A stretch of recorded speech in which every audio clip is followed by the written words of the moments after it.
साध संगत जी, प्रेम से कहना धन निरंकार जी। एक नई साखी के साथ स्वागत है आप सभी का आपके ही अपने चैनल पर। आज की साखी का विषय है दान सबसे बड़ा धर्म।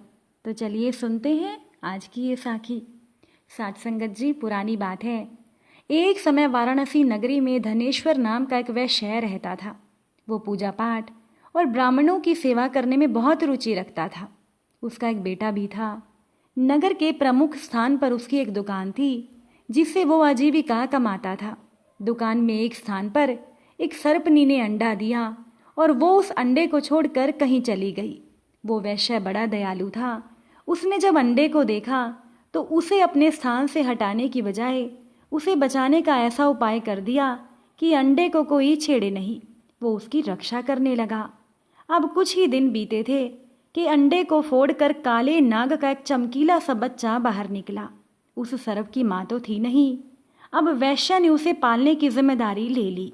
वो हर दिन सांप को दूध पिलाता था। अब वो जब थोड़ा बड़ा हुआ तो वो सर्प भी वैश्य से हिल मिल गया। वो वैश्य के पैरों पर लौटता और पूरे घर में निर्भय होकर घूमता रहता। वैश्य भी सर्प की रक्षा करता था। अब एक बार की बात है कि धनेश्वर हर दिन की तरह गंगा स्नान करने के लिए गया था और उसका बेटा दुकान पर बैठकर ग्राहकों को सामान बेच रहा था। उसी समय वो सांप उस लड़के के पैरों के बीच से निकला। वो सर्प विकसित होकर बड़ा भयंकर स्वरूप का बन चुका था। वैश्य का लड़का सांप के अचानक आ जाने से बुरी तरह से डर गया। उसने बिना कुछ सोचे विचारे पास रखा हुआ डंडा सर्प को दे मारा। डंडे की पूरी चोट चपल सर्प को तो लगी नहीं। थोड़ी सी चोट खाकर वो उछलकर वैश्य पुत्र के सिर पर सवार हो गया। सर्प क्रोधित होकर बोला, मूर्ख, तुम्हारे पिता ने ही तो मेरा पालन पोषण किया है। मैं तुम्हारे पिता की शरण में हूँ, इसीलिए मैं तुम्हारा भी भला ही चाहता हूँ, पर तुमने मुझे अकारण मारा है। अब तो मैं तुम्हें जीवित नहीं छोड़ूंगा। अब तक घर के सभी लोग इकट्ठा हो चुके थे। ये देखकर सुनकर सब दुखी होकर रोने लगे और उसी समय गंगा स्नान करके वो धनेश्वर भी घर पर आ गया। उसने सर्प से पूछा, तुम मेरे बेटे के सर पर फन फैलाए क्यों बैठे हो? अब सर्प ने फुफकार भरा।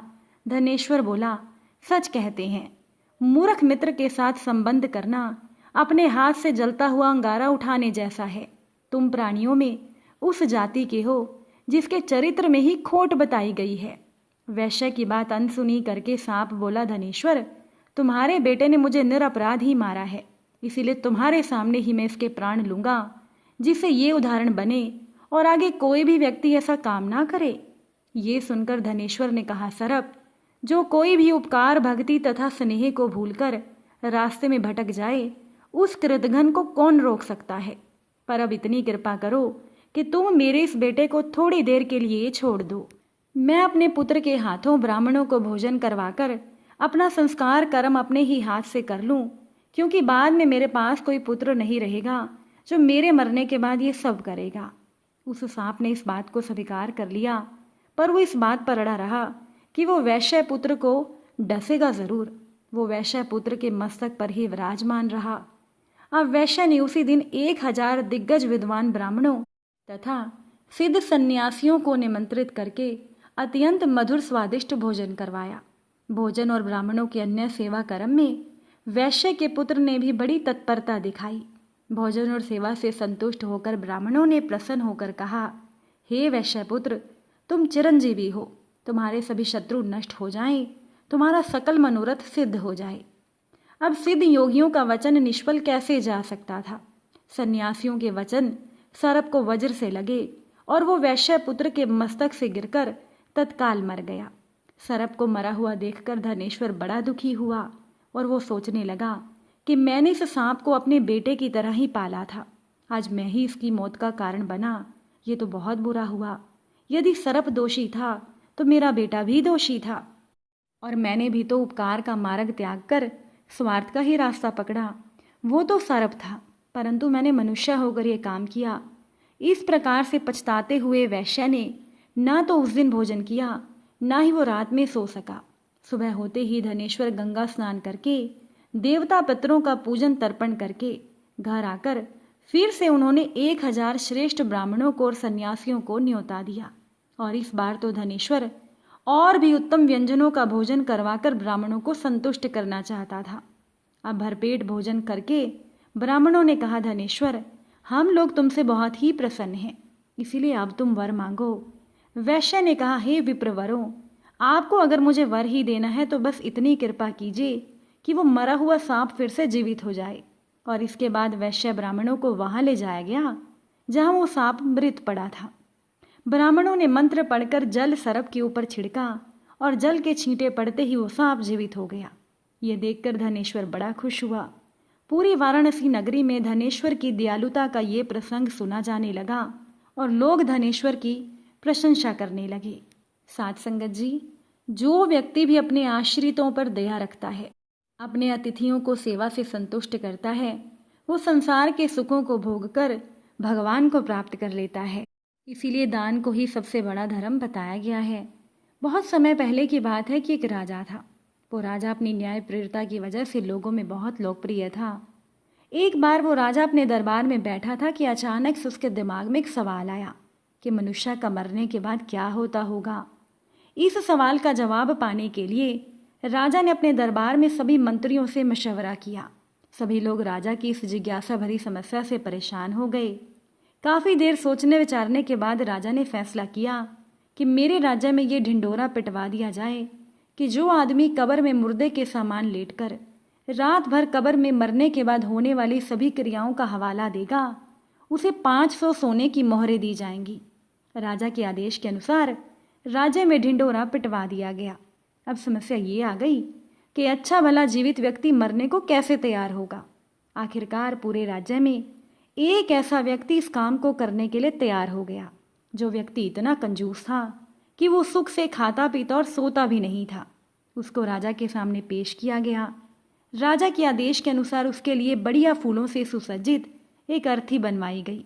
उसको उस पर लटाकर बकायदा श्वेत कफन से ढक दिया गया और उसको कब्रिस्तान ले जाया गया। घर से जाने पर रास्ते में एक फकीर ने उसका पीछा किया और कहा कि अब तो तुम मरने जा रहे हो, अपने घर में तुम अकेले हो, इतना धन तुम्हारे घर में कैद पड़ा रहेगा, मुझे कुछ दे दो। अब उस कंजूस के बार बार मना करने पर भी फकीर ने कंजूस का पीछा नहीं छोड़ा और वो बार बार कुछ मांगता ही रहा। कंजूस जब परेशान हो गया तो उसने कब्रिस्तान में पड़े हुए बादाम के छिलकों के एक ढेर में से मुट्ठी भर छिलके उठाए और उस फकीर को दे दिए। बाद में कंजूस को एक कब्र में लिटा दिया गया और ऊपर से पूरी तरह से कब्र बंद कर दी गई।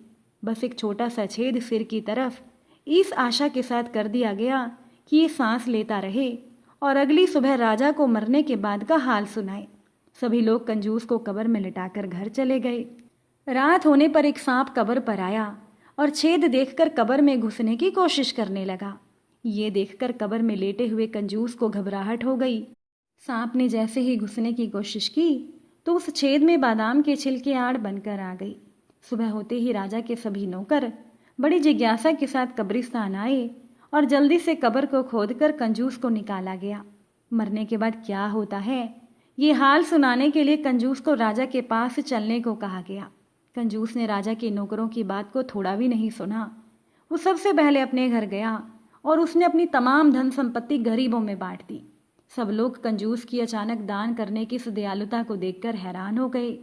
उनके मन में कई सवाल आने लगे।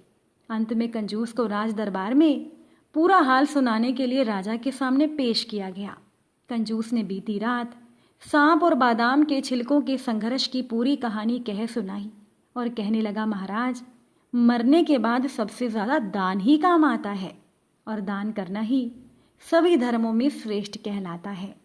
साथ संगत जी, अगर आज की ये साखी आपको अच्छी लगी हो तो वीडियो को शेयर ज़रूर कीजिएगा। आप सभी से फिर मुलाकात होगी नई साखी और नए विचारों के साथ। साथ संगत जी, प्यार से कहना, धन निरंकार जी।